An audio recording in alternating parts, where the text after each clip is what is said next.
Or Lord Heen, I should say.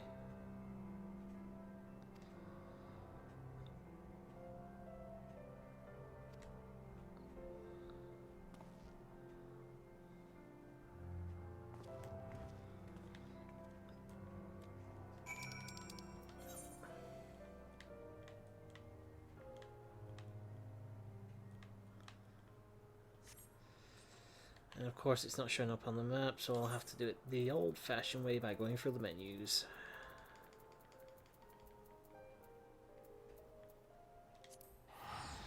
Teleportation, yeah! Up as the lolicon.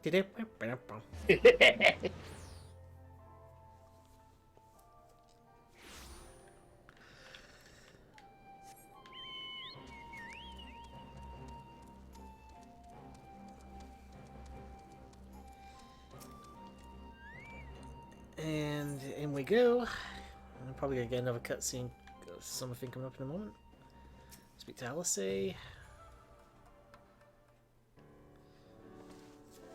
Nah, this is not looking voice acted. Oh, look, it's Wolf Boy who doesn't say a word.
I think I've asked this before, but I'll probably ask again. I mean, I know you've played through the game, obviously, at least once before and stuff, probably many times now, but have you ever actually, sort of experienced the entire story for what it is? Like, did you read all the dialogue? Did you watch every cutscene? Yeah, I did. You did? Oh, okay. Yep. Take it you enjoyed it. Oh, yeah. One of the reasons I played through this game multiple times is just to have a perspective of a character of a different race than I did other times.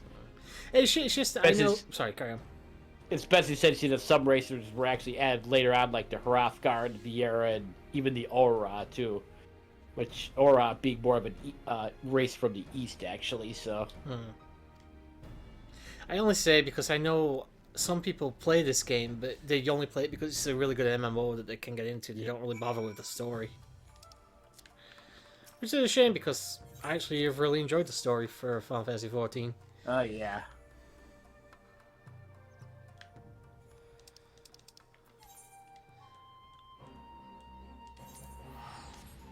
And back to Alamegan Quarter.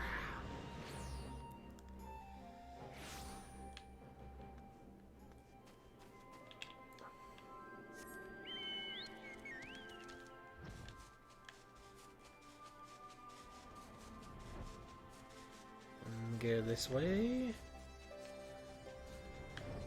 And there you are, Noah.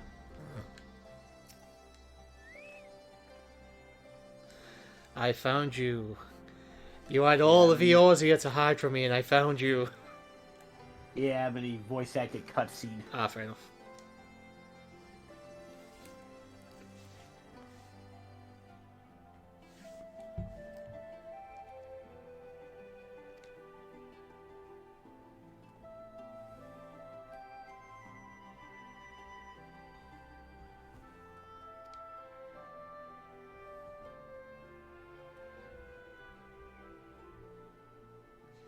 Hopefully, boys and girls, I'm leaving this on long enough for you to read. If not, feel free to pause or whatever. Or just ignore it altogether.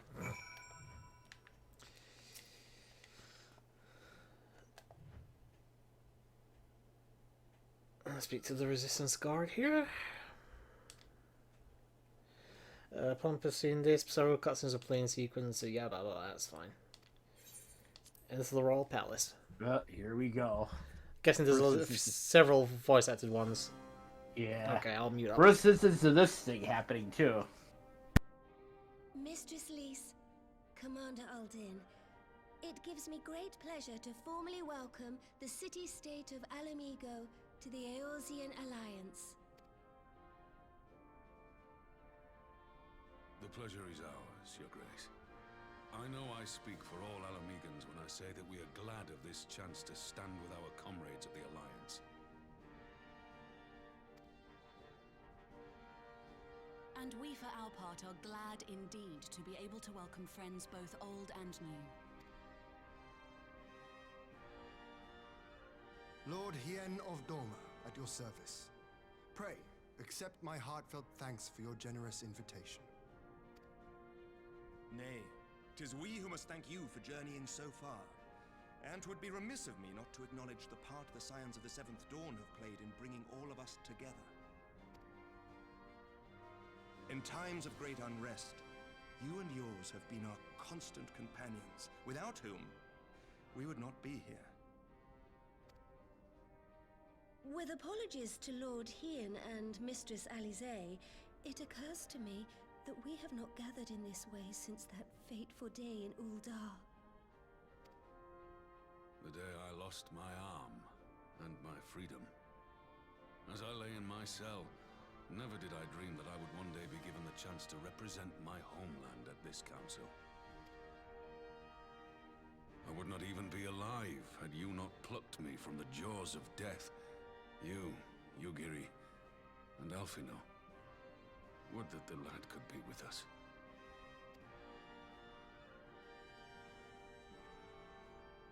I too owe my presence here to Alphino, in so many ways. Until such time as he returns, I mean to carry on his good work as best I can.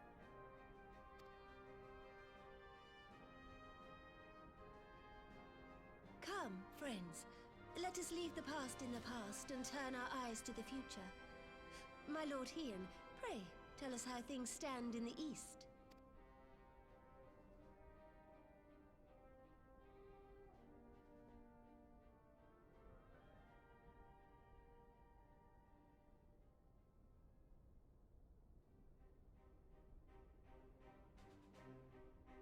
Having heard the rumors of dissent in Garlemald, I dared to dream of a peaceable solution. The Empire will not so easily change its ways. If the Garleans have a mind to take back Doma and Alamigo, we'll be hard-pressed to stop them, even with the might of 6 nations. But while we lack the strength to fight the tide, a course may yet present itself, if we read the winds aright. The winds suggest but one course to me.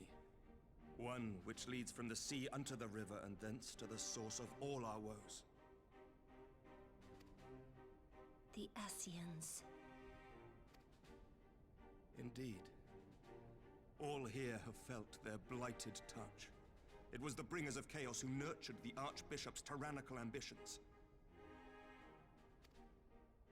They who bestowed upon him the secrets of summoning, as they have so many others before and since. And while they remain, we shall know no peace. Our objective is clear. The question is how to achieve it. That our enemy parades about in Xenos' skin poses problems in itself, but ere we get to them, how are we to infiltrate the Empire and get close enough to strike?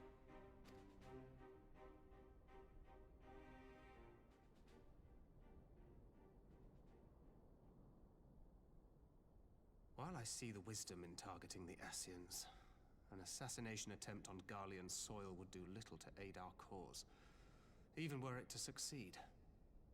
It's time we used our enemy's preferred tactic: subterfuge. You have an idea? Speak your mind, Master Thancred. None here know the enemy better than the Scions, and you mayhap best of all. Whatever it is you propose, we will give it fair hearing. On that you have my word. Very well, Admiral.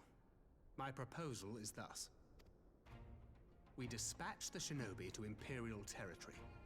There, they sow the rumor that the Crown Prince perished in the battle for Alamigo, and that the man parading around is in fact a corpse inhabited by a servant of darkness.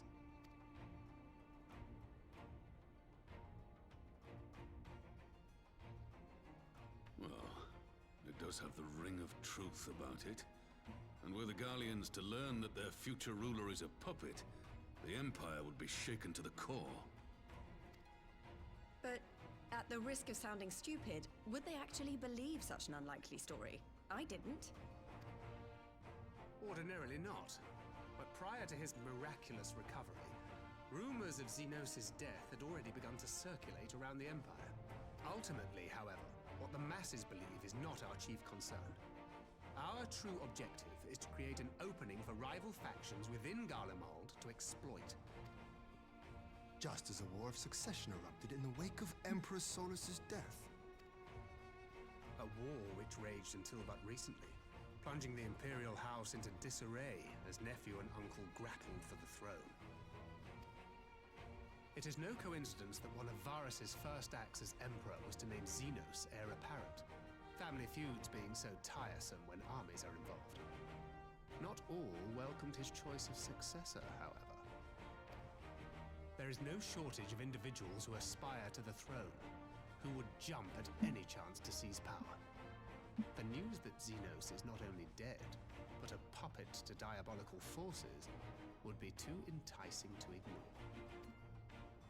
The Empire would not be quick to recover from a second war of succession. I am no stranger to infiltrating Imperial territory.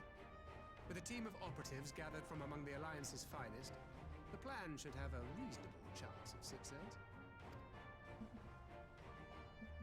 Doma already has shinobi in place throughout the provinces. We stand ready to act, and act we must. What say you all?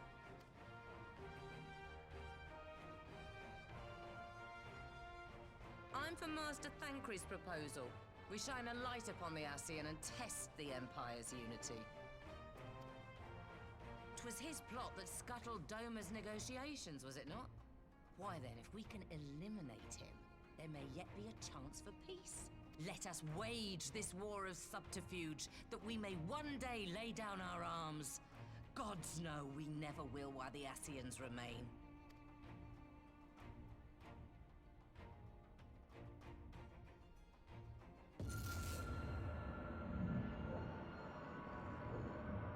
That way. Sorrow.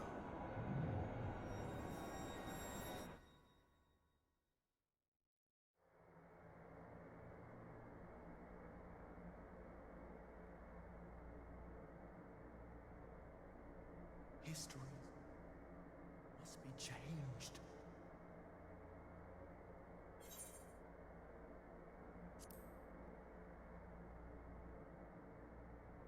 Ahead looms a calamity. Ahead looms light, expunging all form and life. Twin dooms only you can forestall. Only you. What's the matter?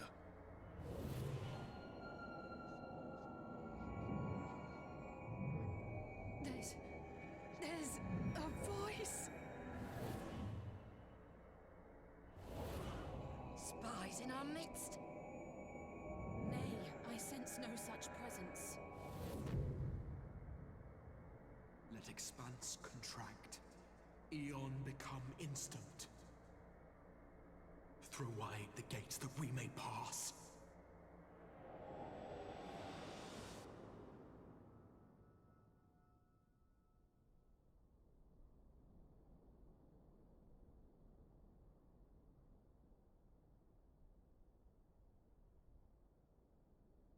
Is it over? Master Thancred!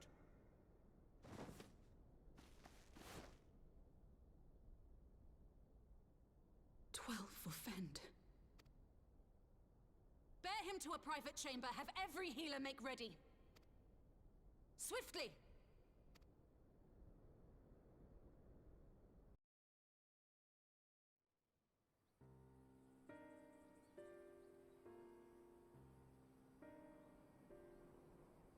Master Thancred remains in slumber.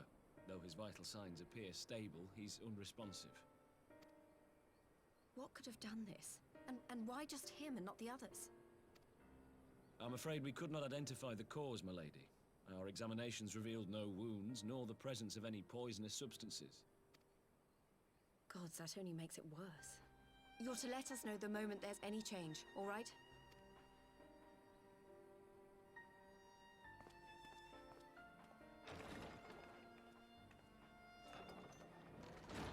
Thank you for coming. Knowing Thancred, he would apologize for being otherwise engaged at so crucial a juncture. In gifting us a course of action, Thancred sowed the seed of all that is to follow. We have but to nurture it as best we can. To him, I would say, rest easy, that he may wake to enjoy the fruits of our labors. Now, the matter of the mysterious voice must not be forgotten. Will you tell me exactly what happened? Alize and I heard a voice in the moments before Thancred collapsed. It was accompanied by a severe headache, as if something were clutching at our minds. Did you experience the same thing?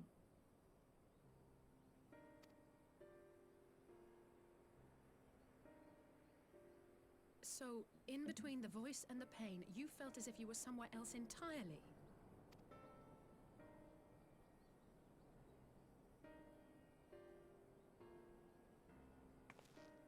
Your testimony confirms my suspicion. That which you experienced was, I believe, your soul being plucked from your flesh. Called. Called? I myself examined Thancred. Reach out as I may, I could not sense in him the spark of life that is his soul.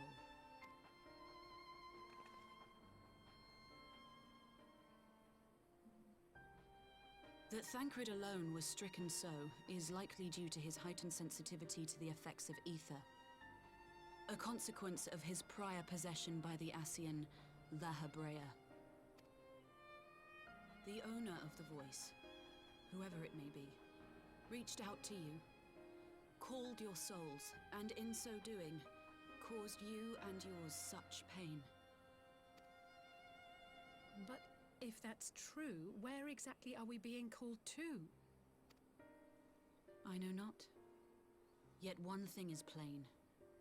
Whoever waits for you on the other side is possessed of a power unlike any I have ever known.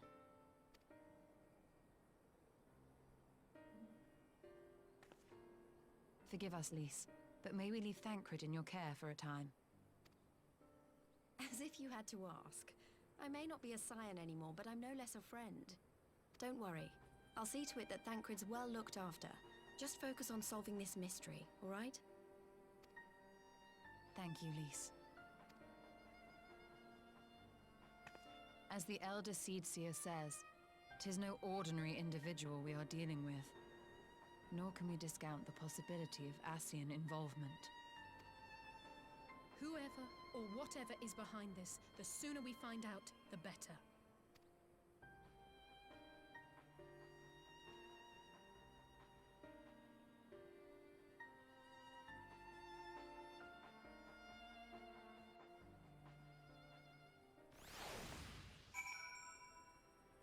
And now we're playing with Horcruxes. Wonderful. Yeah. Let's finish off the call here, speaking with Alice. I actually expected that to be a bit longer, to be fair. Yeah.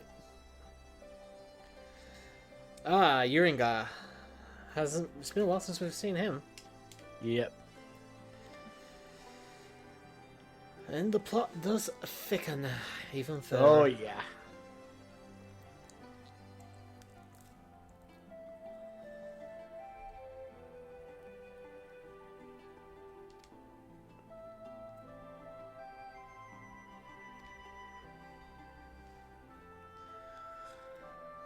actually let out a bit of a chuckle when he actually collapsed to the floor. He just that loud thud. It's just very comical.